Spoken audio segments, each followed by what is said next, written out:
मैं आपको अपने मित्र नीलेश की बहन नीलिमा और उसकी साली नीतू की आपबीती आप लोगों को बताना चाहती हूँ।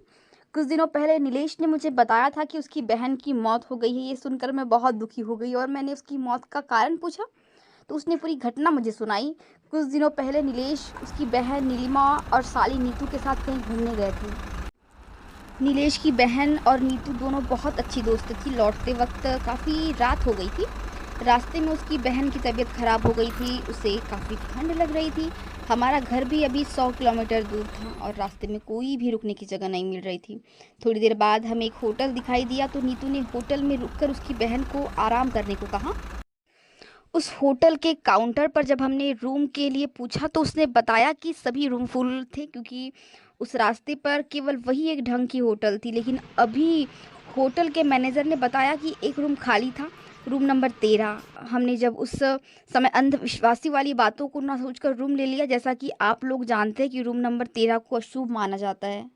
जैसे ही तीनों उस रूम में गए, तो उन्होंने उन्होंने नेगेटिव एनर्जी महसूस की। उस रूम की कंडीशन तो ठीक थी, लेकिन ऐसा लग रहा था जैसे बरसों से यहाँ कोई रहने नहीं आया हो।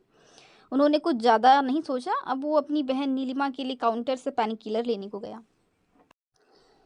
काउंटर से टैबलेट लेकर जैसे ही रूम में आया, तो देखा कि उसकी बहन बालकनी में खड़ी बातें कर रही थी। नीलेश ने सोचा नीतू और उसकी बहन दोनों बालकनी में बातें कर रही है, लेकिन जैसे ही उसके पास गया, तो उसकी बहन के अलावा कोई नहीं था। उसने उसकी बहन से पूछा कि तुम किससे बात कर रही थी, तो उसने सिर्फ सिर सिर हिलाकर मना कर दिया। तभी नीतू वॉशरूम से आई। नीलेश घबरा गया कि अगर नीतू वॉशरूम में थी, तो नीलिमा बात किससे कर रही थी। नीलेश ने नीलिमा को टैबलेट दी और सो जाने को कहा। अब नीतू और नीलिमा दोनों बेड पर सो गए और नीलेश सोफे पर सो गया। सुबह जब क्लीनर कमरे की सफाई के लिए आया, तो दरवाज़ा खुला था और जब अंदर आया, तो देखा कि कमरे में खून ही खून था और नीलिमा मर चुकी थी। क्लीनर जोर से चिल्लाया, तो मेरी नींद खुल गई और देखा कि नीलिमा की मौत हो चुकी थी और नीतू बेहोश हो गई थी। नीलेश जोर जोर से रोने लगा और मैनेजर को बुलाया। मैनेजर ने तुरंत एम्बुलेंस को बुलाया और दोनों को हॉस्पिटल ले गए। नीलिमा तो मर चुकी थी, लेकिन नीतू को थोड़ी देर में होश आ गया। जैसे ही नीतू हॉस्पिटल से छूटी, तो वो नीलेश के साथ उस होटल में गई और उसने काउंटर पर मैनेजर से बात करने को कहा। तो उसने बताया कि आपकी घटना के दूसरे दिन मैनेजर की मौत हो गई थी।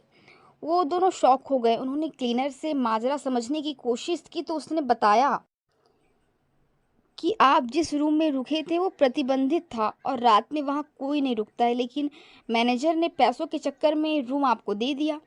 इस रूम में पहले भी 2 मौतें हो चुकी है। अब सारी बात नीलेश को समझ आई। इस घटना के बाद नीलेश काफ़ी सदमे में चला गया और उस होटल कभी नहीं रुका।